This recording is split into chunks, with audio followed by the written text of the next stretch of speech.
Hello ਬੱਚੋ, ਬੇਟੇ ਅੱਜ ਆਪਾਂ ਕਰਦੇ ਹਾਂ ਈਥਰਸ, ਜਿਹੜਾ ਤੀਸਰੀ ਟਾਈਪ ਦੇ ਕੰਪਾਊਂਡ ਇਸ ਚੈਪਟਰ ਦੇ ਵਿੱਚ ਆਉਂਦੇ ਆ। ਪਹਿਲਾਂ ਆਪਾਂ ਅਲਕੋਹਲਸ ਕੀਤੇ, ਫਿਰ ਫਿਨੋਲਸ, ਆਪਾਂ ਕਰਦੇ ਹਾਂ ਈਥਰਸ। ਜਨਰਲ ਫਾਰਮੂਲਾ ਬੇਟੇ ਜਿਹੜੇ ਈਥਰਸ ਦਾ ਉਹ ਹੈ ROR ਡੈਸ਼।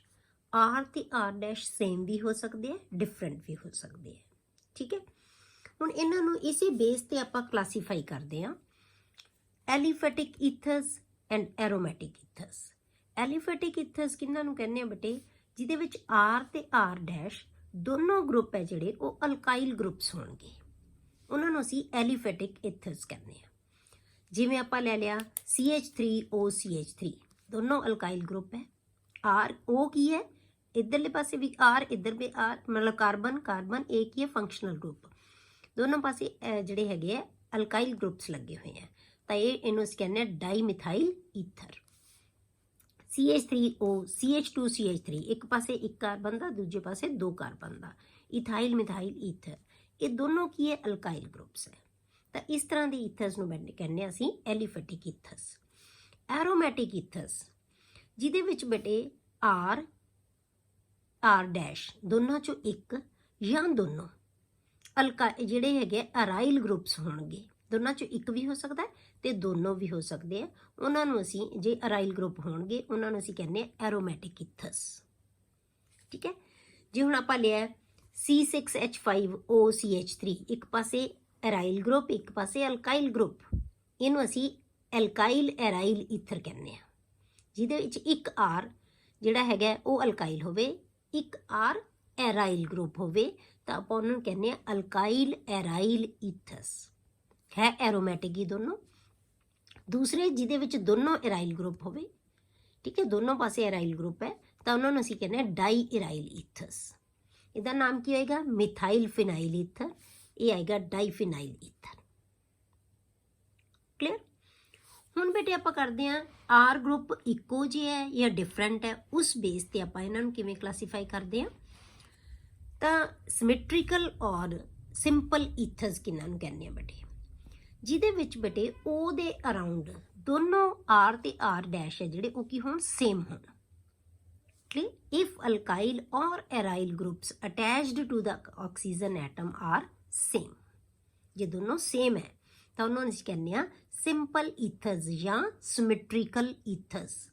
ਜਿਵੇਂ ਦੋਨੋਂ ਪਾਸੇ ਮਿਥਾਈਲ ਗਰੁੱਪ ਹੈ, ਡਾਈਮਿਥਾਈਲ ਈਥਰ, ਦੋਨੋਂ ਪਾਸੇ ਇਥਾਈਲ ਗਰੁੱਪ ਹੈ, ਡਾਈ ਇਥਾਈਲ ਈਥਰ, ਦੋਨੋਂ ਪਾਸੇ ਫਿਨਾਈਲ ਗਰੁੱਪ ਹੈ ਤੇ ਡਾਈ ਫਿਨਾਈਲ ਈਥਰ। ਮਤਲਬ ਦੋਨੋਂ ਪਾਸੇ ਗਰੁੱਪ ਕੀ ਹੋਣਗੇ, ਸੇਮ ਹੋਣਗੇ, ਜਿਹੜੇ ਮਰਜ਼ੀ ਹੋਣ, ਚਾਹੇ ਐਲੀਫੈਟਿਕ ਹੈ ਚਾਹੇ ਉਹ ਐਰੋਮੈਟਿਕ ਹੈ। ਕਲੀਅਰ। ਦੂਸਰੇ ਟਾਈਪ ਦੇ ਬੇਟੇ ਅਨਸਿਮੈਟ੍ਰੀਕਲ ਈਥਰਸ ਜਾਂ ਮਿਕਸਡ ਈਥਰਸ, ਜੇ ਦੋਨੋਂ ਪਾਸੇ R ਤੇ R ਡੈਸ਼ ਡਿਫਰੈਂਟ ਹੋਣ। ਕਲੀਅਰ। ਜਿਵੇਂ ਇੱਕ ਪਾਸੇ ਮਿਥਾਈਲ ਗਰੁੱਪ ਹੈ, ਇੱਕ ਪਾਸੇ ਇਥਾਈਲ ਗਰੁੱਪ ਹੈ, ਤਾਂ ਇਹ ਕੀ ਬਣੇਗਾ, ਇਥਾਈਲ ਮਿਥਾਈਲ ਈਥਰ। ਨਾਮ ਕਿਹਦੇ ਅਕੋਰਡਿੰਗ ਲਿਖਦੇ ਹਾਂ, ਐਲਫਾਬੈਟਿਕਲੀ। ਇਥਾਈਲ E ਪਹਿਲਾਂ ਆਉਂਦਾ ਹੈ, M ਬਾਅਦ ਚ ਆਉਂਦਾ, ਇਸ ਕਰਕੇ ਇਥਾਈਲ ਮਿਥਾਈਲ ਈਥਰ। ਇਹਦੇ ਵਿੱਚ ਕੀ ਹੈ ਬੇਟੇ, ਇੱਕ ਪਾਸੇ ਮਿਥਾਈਲ ਹੈ, ਇੱਕ ਪਾਸੇ ਫਿਨਾਈਲ ਗਰੁੱਪ ਹੈ, ਤਾਂ ਕੀ ਹੈਗਾ, ਮਿਥਾਈਲ ਫਿਨਾਈਲ ਈਥਰ। ਕਲੀਅਰ। ਤਾਂ ਇਹ ਆ ਗਈ ਬੇਟੇ ਇਹਨਾਂ ਦੀ ਕਲਾਸੀਫਿਕੇਸ਼ਨ ਈਥਰਸ ਦੀ। ਹੁਣ ਆਪਾਂ ਕਰਦੇ ਹਾਂ ਬੇਟੇ ਨੋਮਨਕਲੇਚਰ ਆਫ ਈਥਰਸ। ਈਥਰਸ ਦਾ ਨੋਮਨਕਲੇਚਰ ਕੀ ਹੈ। ਹੁਣ ਜੇ ਆਪਾਂ ਕਾਮਨ ਨਾਮ ਲੈਂਦੇ ਹਾਂ ਬੇਟੇ, ਉਹ ਤਾਂ ਸਿਰਫ ਜੋ ਵੀ ਅਲਕਾਈਲ ਗਰੁੱਪ ਹੁੰਦਾ ਹੈ ਉਹਨੂੰ ਅਸੀਂ ਈਥਰ ਦੇ ਨਾਲ ਐਂਡ ਕਰ ਦਿੰਦੇ ਹਾਂ, ਨਾਮ ਲਿਖ ਕੇ ਉਹਦਾ, ਠੀਕ ਹੈ। ਇਹ ਮਿਥਾਈਲ ਗਰੁੱਪ ਹੈ, ਦੋਨੋਂ ਪਾਸੇ ਮਿਥਾਈਲ ਹੈ, ਇਸ ਕਰਕੇ ਡਾਈ ਮਿਥਾਈਲ ਲਿਖਤਾ, ਡਾਈ ਮਿਥਾਈਲ ਈਥਰ। ਜੇ ਆਪਾਂ ਇੱਕ ਪਾਸੇ ਇਥਾਈਲ ਹੈ, ਇੱਕ ਪਾਸੇ ਮਿਥਾਈਲ ਹੈ, ਤਾਂ ਬਸ ਨਾਮ ਉਹੀ ਲਿਖ ਦੇਣਾ ਹੈ ਜੋ ਵੀ ਅਲਕਾਈਲ ਗਰੁੱਪ ਲੱਗਿਆ ਹੋਇਆ, ਉਹਨਾਂ ਦਾ ਨਾਮ ਲਿਖ ਕੇ ਫਿਰ ਕੀ ਲਿਖ ਦੇਣਾ ਨਾਲ, ਈਥਰ। ਤੇ ਇਹ ਆ ਗਿਆ ਇਥਾਈਲ methyl ether, methyl ਫਿਨਾਈਲ ether. Clear. ਇਹਨਾਂ ਨੂੰ ਆਪਾਂ ਨਾਮ ਇਸ ਬੇਸ ਤੇ ਲਿਖਾਂਗੇ। ਜਿਵੇਂ ਆ ਗਿਆ CH3, ਇੱਧਰਲੇ ਪਾਸੇ ਤੁਹਾਡੇ ਕੋਲ ਕੀ ਹੈ ਗਿਆ, ਇਸ C ਦੇ ਨਾਲ ਉਹ ਲਿਖਿਆ ਹੋਇਆ, ਇਹ ਕੀ ਹੈ, ਆਈਸੋਪ੍ਰੋਪਾਈਲ ਹੈ, ਤਾਂ ਇਹਨਾਂ ਨੂੰ ਕਵਾਂਗੇ ਮਿਥਾਈਲ ਆਈਸੋਪ੍ਰੋਪਾਈਲ ਈਥਰ।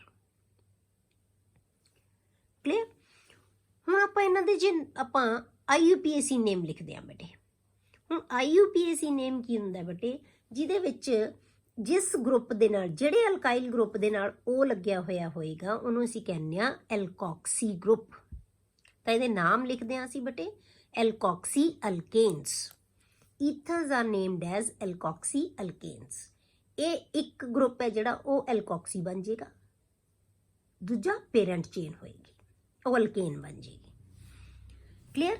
ਤਾਂ ਪੇਰੈਂਟ ਚੇਨ ਜਿਹੜੀ ਬੇਟੇ ਲੈਣੀ ਹੈ ਉਹ ਜ਼ਿਆਦਾ ਨੰਬਰ ਵਾਲੀ ਕਾਰਬਨ ਵਾਲੀ ਲੈਣੀ ਹੈ, ਤੇ ਘੱਟ ਨੰਬਰ ਵਾਲੀ ਕਾਰਬਨ ਹੈ ਜਿਹੜਾ ਅਲਕਾਈਲ ਗਰੁੱਪ ਉਹ O ਦੇ ਨਾਲ ਆਏਗਾ, ਉਹ ਐਲਕੋਕਸੀ ਗਰੁੱਪ ਬਣੇਗਾ।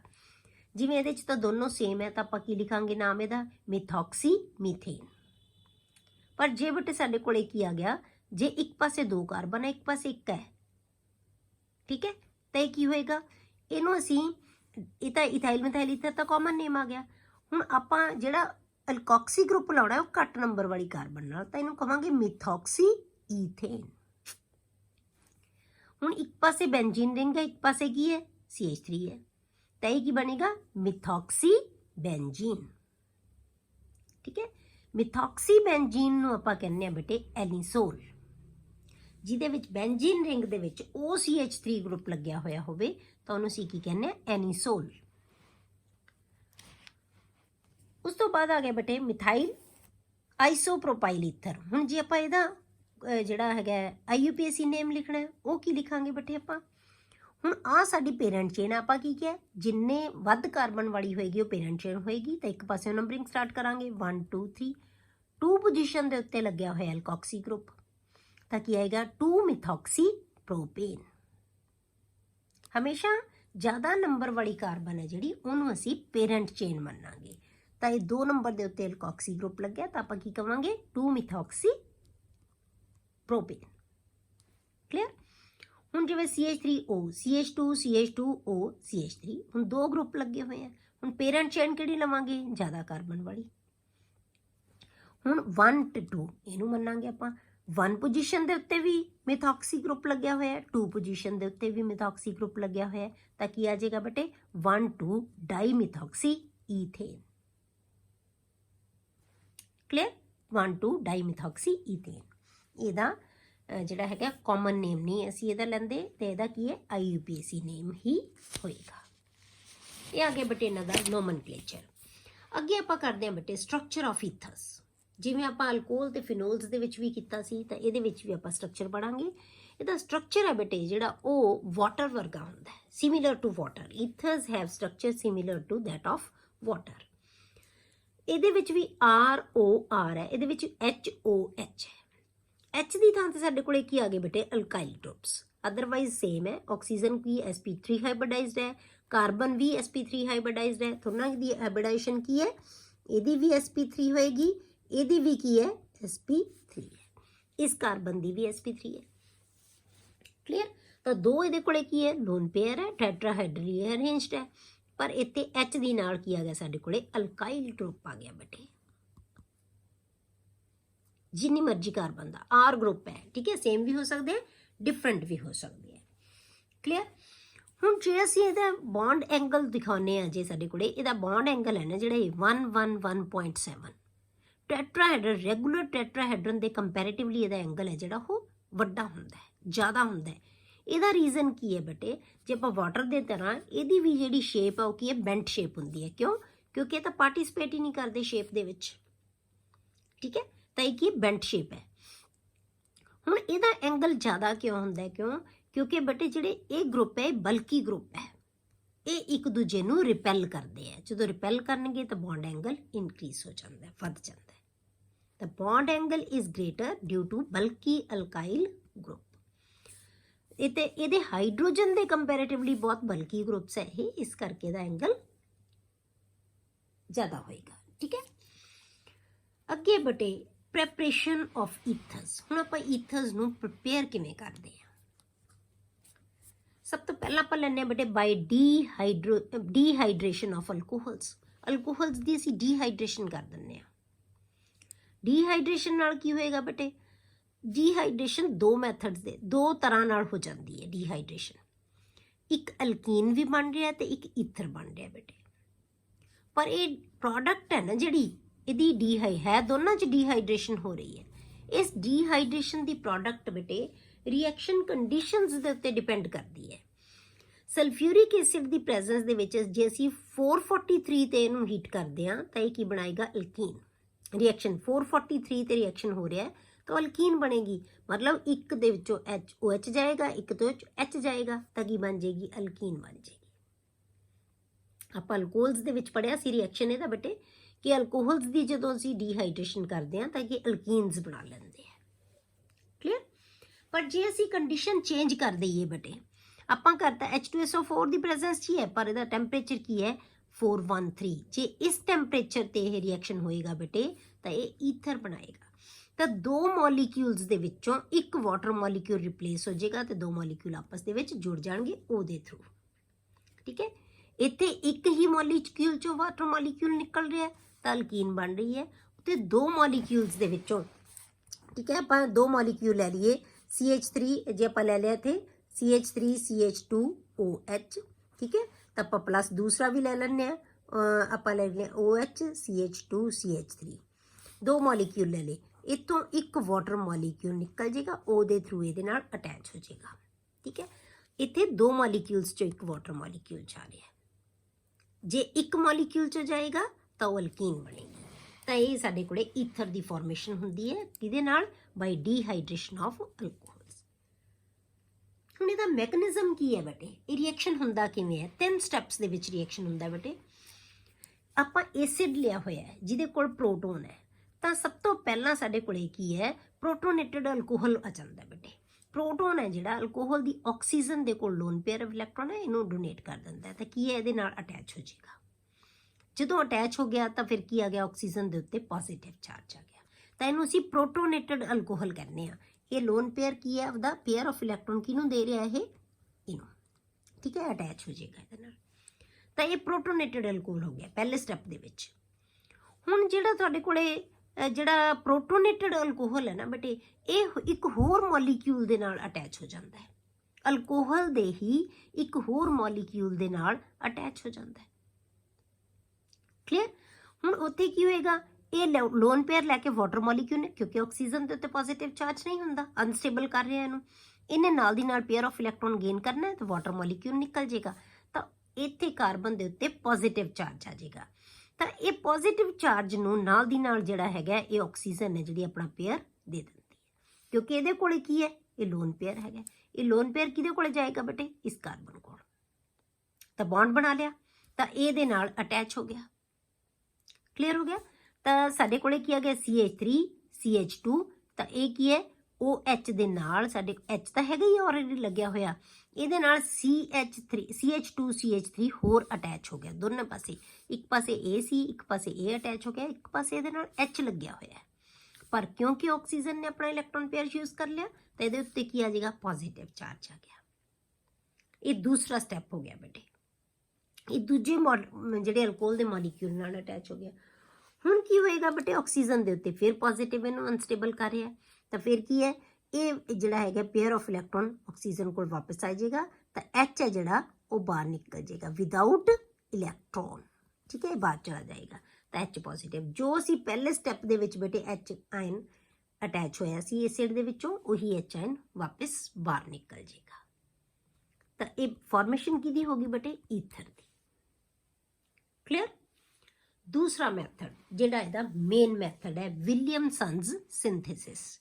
ਇਹ ਆਪਾਂ ਬੇਟੇ ਜਦੋਂ ਐਲਕਾਈਲ ਹੈਲਾਈਡਸ ਪੜ੍ਹ ਰਹੇ ਸੀ ਉਹਦੇ ਵਿੱਚ ਵੀ ਆਪਾਂ ਰਿਐਕਸ਼ਨ ਕੀਤਾ ਸੀਗਾ ਕਿ ਇਹਦੇ ਤੋਂ ਜਿਹੜਾ ਆਪਾਂ ਵਿਲੀਅਮਸਨ ਸਿੰਥੇਸਿਸ ਦੇ ਨਾਲ ਆਪਾਂ ਜਿਹੜਾ ਹੈਗਾ ਈਥਰਸ ਦੀ ਪ੍ਰੈਪਰੇਸ਼ਨ ਕਰ ਸਕਦੇ ਹਾਂ ਫਰੋਮ ਐਲਕਾਈਲ ਹੈਲਾਈਡਸ। ਐਲਕਾਈਲ ਹੈਲਾਈਡਸ ਤੋਂ ਪ੍ਰਪੇਅਰ ਕਰਦੇ ਹਾਂ ਆਪਾਂ ਇਹਨਾਂ ਨੂੰ।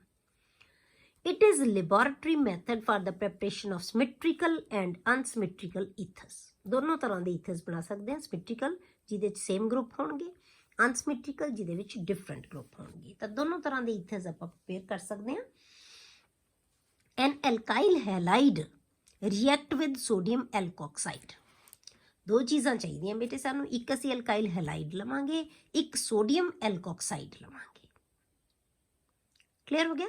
ਤਾਂ ਇਹ ਦੋਨੋਂ ਰਿਐਕਟ ਕਰਨਗੇ। ਆਪਾਂ ਲੈ ਲਿਆ ਐਲਕਾਈਲ ਹੈਲਾਈਡ ਪਲੱਸ R-ONA ਸੋਡੀਅਮ ਐਲਕੋਕਸਾਈਡ। ਹੁਣ ਅਸੀਂ ਇਹਨਾਂ ਨੂੰ R ਤੇ R' ਅਲੱਗ ਡਿਸਟਿੰਗੁਇਸ਼ ਕਰਾਂਗੇ ਡੈਸ਼ ਦੇ ਨਾਲ। ਇਹ ਸੇਮ ਵੀ ਹੋ ਸਕਦੇ ਆ, ਇਹ ਡਿਫਰੈਂਟ ਵੀ ਹੋ ਸਕਦੇ ਆ। ਕਲੀਅਰ ਹੋ ਗਿਆ? ਤਾਂ R-O ਤੇ R ਇਹ ਆਪਸ 'ਚ ਕੰਬਾਈਨ ਹੋ ਜਾਣਗੇ। Na ਇੱਥੋਂ ਜਾ ਕੇ ਕਿਹਦੇ ਨਾਲ ਮਿਲ ਜਾਏਗਾ, X ਦੇ ਨਾਲ, NaX ਰਿਪਲੇਸ ਹੋ ਜਾਏਗਾ। ਠੀਕ ਹੈ, ਤਾਂ ਕੀ ਬਣ ਗਿਆ ਇਹ ਈਥਰ। ਹੁਣ ਇਹ ਸਿੰਪਲ ਈਥਰ ਹੈ ਜਾਂ ਸਿਮੈਟ੍ਰੀਕਲ ਹੈ ਜਾਂ ਅਨਸਿਮੈਟ੍ਰੀਕਲ ਹੈ, ਕੌਣ ਡਿਸਾਈਡ ਕਰੇਗਾ, R ਐਂਡ R ਡੈਸ਼। ਜੇ ਸੇਮ ਹੋਣਗੇ ਤਾਂ ਸਿਮੈਟ੍ਰੀਕਲ ਬਣ ਜਾਏਗਾ, ਜੇ ਡਿਫਰੈਂਟ ਹੋਣਗੇ ਤਾਂ ਅਨਸਿਮੈਟ੍ਰੀਕਲ ਬਣ ਜਾਏਗਾ। ਕਲੀਅਰ ਹੋ ਗਿਆ। ਹੁਣ ਜੇ ਸਬਸਟੀਟਿਊਟਡ ਅਲਕਾਈਲ ਹੈਲਾਈਡਸ ਹੈ ਜਿਹੜੇ ਬੇਟੇ, ਉਹ ਵੀ ਅਸੀਂ ਇਸ ਮੈਥਡ ਦੇ ਨਾਲ ਪ੍ਰਿਪੇਅਰ ਕਰ ਸਕਦੇ ਹਾਂ। ਠੀਕ ਹੈ, ਜੇ ਸਬਸਟੀਟਿਊਟਡ ਅਲਕਾਈਲ ਹੈਲਾਈਡਸ ਬਣਨਗੇ। ਹੁਣ ਜੇ ਸਬਸਟੀਟਿਊਟਡ ਬਣਨਗੇ ਨਾ ਤਾਂ ਇਹ SN2 ਮੈਕੈਨਿਜ਼ਮ ਦੇ ਨਾਲ ਬਣਦੇ ਆ।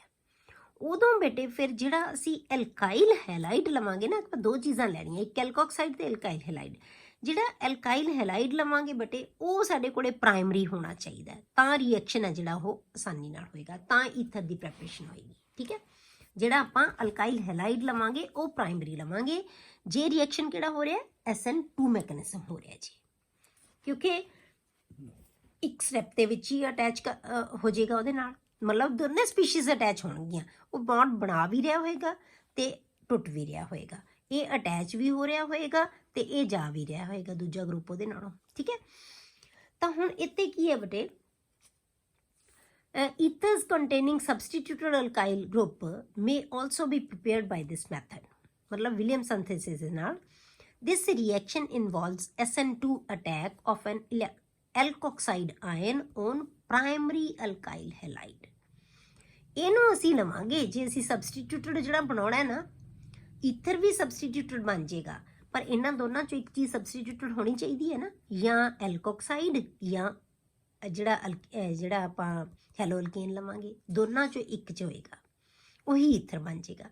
ਪਰ ਅਸੀਂ ਜਿਹੜਾ ਐਲਕੋਕਸਾਈਡ ਲੈਣਾ ਨਾ ਉਹਨੂੰ ਅਸੀਂ ਸਬਸਟੀਟਿਊਟਡ ਲਵਾਂਗੇ, ਜਿਹੜਾ ਅਲਕਾਈਲ ਹੈਲਾਈਡ ਲਵਾਂਗੇ ਉਹਨੂੰ ਅਸੀਂ ਪ੍ਰਾਇਮਰੀ ਲਵਾਂਗੇ।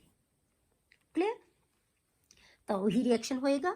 ਇੱਥੋਂ CH3 ਇਹਦੇ ਨਾਲ ਅਟੈਚ ਹੋ ਜਾਏਗਾ, NaBr ਬਾਹਰ ਨਿਕਲ ਜਾਏਗਾ, ਜੋ ਅਸੀਂ ਉੱਪਰ ਰਿਐਕਸ਼ਨ ਲਿਖਿਆ ਸੇਮ ਰਿਐਕਸ਼ਨ ਹੋਏਗਾ। ਕਲੀਅਰ। ਹੁਣ ਜੇ ਆਪਾਂ ਬੇਟੇ ਇਹਦੀ ਬਜਾਏ ਉਲਟ ਕਰ ਦਈਏ, ਇਹਨੂੰ ਅਸੀਂ ਆਪਾਂ ਬਣਾ ਦਈਏ, ਇਹਨੂੰ ਆਪਾਂ ਲੈ ਲਈਏ ਪ੍ਰਾਇਮਰੀ CH3ONa। ਠੀਕ ਹੈ, ਇਹ ਪ੍ਰਾਇਮਰੀ ਲੈ ਲਿਆ, ਇਹਨੂੰ ਅਸੀਂ ਟਰਸ਼ਰੀ ਲੈ ਲਿਆ CH3, ਜਿਵੇਂ ਇਹਦੀ ਬਜਾਏ ਇੱਥੇ ਆ ਗਿਆ, ਇਹਦੇ ਨਾਲ Br ਹੈ, ਇਹਦੇ ਨਾਲ Na, ਉਲਟ ਕਰਤਾ ਆਪਾਂ। ਠੀਕ ਹੈ, ਇਹਦੇ ਨਾਲ Na ਲਗਾਤਾ, ਇਹਦੇ ਨਾਲ Br ਲਗਾਤਾ, ਉਲਟ ਕਰਕੇ ਦੇਖਦੇ ਹਾਂ ਆਪਾਂ ਹੁਣ ਕੀ ਪ੍ਰੋਡਕਟ ਬਣੇਗੀ।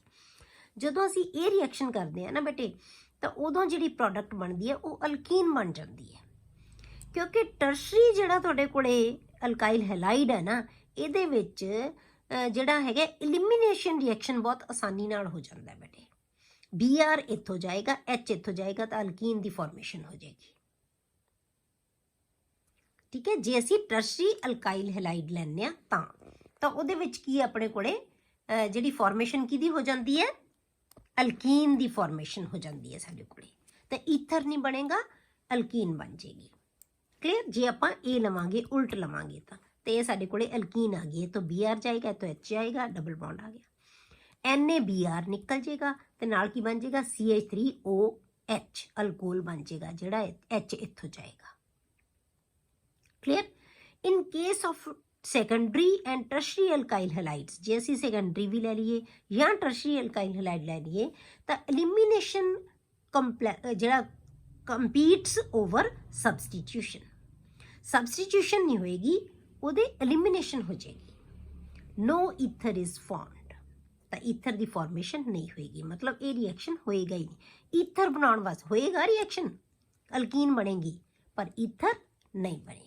ਅਸੀਂ ਬਣਾਉਣਾ ਕੀ ਹੈ ਬੇਟੇ, ਈਥਰ ਦੀ ਪ੍ਰੈਪਰੇਸ਼ਨ ਕਰਨੀ ਹੈ। ਤਾਂ ਜਦੋਂ ਵੀ ਸਬਸਟੀਟਿਊਟਡ ਅਲਕੀਨ ਬਣਾਉਣੇ, ਈਥਰਸ ਬਣਾਉਣੇ ਹੈ, ਤਾਂ ਜਿਹੜਾ ਅਸੀਂ ਅਲਕਾਈਲ ਹੈਲਾਈਡ ਲਵਾਂਗੇ ਨਾ ਉਹ ਪ੍ਰਾਇਮਰੀ ਹੋਣਾ ਚਾਹੀਦਾ, ਤੇ ਬਾਕੀ ਜੋ ਵੀ ਹੈ ਸੈਕੰਡਰੀ ਹੈ ਜਾਂ ਟਰਸ਼ਰੀ ਹੈ ਉਹ ਅਸੀਂ ਐਲਕੋਕਸਾਈਡ ਲਵਾਂਗੇ, ਇਹਨੂੰ ਨਹੀਂ ਅਸੀਂ ਕਦੇ ਵੀ ਲਵਾਂਗੇ। ਕਲੀਅਰ। ਹੁਣ ਆਪਾਂ ਕੁਐਸਚਨ ਇਹਦੇ ਨਾਲ ਰਿਲੇਟਡ ਹੈ ਬੇਟੇ, ਬਿਲਕੁਲ ਇਸੇ ਜਿਹੜੀ ਚੀਜ਼ ਆਪਾਂ ਪੜ੍ਹੀ ਹੈ ਹੁਣੇ ਉਹਦੇ ਨਾਲ related. The following is not an appropriate reaction for the preparation of tertiary butyl ether, tertiary butyl ethyl ether. ਮਤਲਬ ਇੱਕ ਪਾਸੇ ਟਰਸ਼ਰੀ ਬਿਊਟਾਈਲ ਹੈ, ਇੱਕ ਪਾਸੇ ਇਥਾਈਲ ਹੈ ਈਥਰ, ਇਹ R ਤੇ R ਡੈਸ਼ ਹੋ ਗਈ। ਕਲੀਅਰ। ਇਹਦੇ ਵਾਸਤੇ ਤੁਹਾਨੂੰ ਇੱਕ ਰਿਐਕਸ਼ਨ ਦਿੱਤਾ ਹੋਇਆ ਹੈ, C2H5ONa CH3Ca, ਇਹ ਮਤਲਬ ਕਿ ਅਲਕਾਈਲ ਹੈਲਾਈਡ ਲੈ ਲਿਆ। ਠੀਕ ਹੈ, ਆਈਸੋਪ੍ਰੋਪਾਈਲ ਕਲੋਰਾਈਡ ਲੈ ਲਿਆ। ਇਹਨੂੰ ਮਿਲ ਕੇ ਇਹਨੇ ਬਣਾਤਾ, ਇਹ ਈਥਰ ਦੀ ਫਾਰਮੇਸ਼ਨ ਕਰਤੀ ਆਪਾਂ ਕਿ ਇਹਦੇ ਨਾਲੋਂ Cl ਗਿਆ, ਇਹਦੇ ਨਾਲੋਂ Na ਗਿਆ ਤੇ O ਦੇ ਥਰੂ ਇਹਦੇ ਨਾਲ ਅਟੈਚ ਹੋ ਗਿਆ। ਪਰ ਉਹ ਕਹਿੰਦਾ ਕਿ ਇਹ ਰਿਐਕਸ਼ਨ ਐਪਰੋਪਰੀਏਟ ਨਹੀਂ ਹੈ, ਮਤਲਬ ਹੈ ਨਹੀਂ, ਇਹ ਰਿਐਕਸ਼ਨ ਹੁੰਦਾ ਨਹੀਂ, ਇਹ ਐਪਰੋਪਰੀਏਟ ਨਹੀਂ ਹੈ ਇਹਦੀ ਪ੍ਰੈਪਰੇਸ਼ਨ ਵਾਸਤੇ। ਕਿਹਦੀ ਪ੍ਰੈਪਰੇਸ਼ਨ ਵਾਸਤੇ? Tertiary butyl ethyl ether. ਇਹ ਨਹੀਂ ਬਣਦਾ ਇਹਦੇ ਨਾਲ। ਹੁਣ ਕੁਐਸਚਨ ਦੱਸਣਾ ਆਪਾਂ, what would be the major product of this reaction? ਫਿਰ ਇਸ ਰਿਐਕਸ਼ਨ ਦੀ ਇਹ ਤਾਂ ਪ੍ਰੋਡਕਟ ਬਣੇਗੀ ਨਹੀਂ, ਫਿਰ ਇਹਦੀ ਕਿਹੜੀ ਪ੍ਰੋਡਕਟ ਬਣੇਗੀ?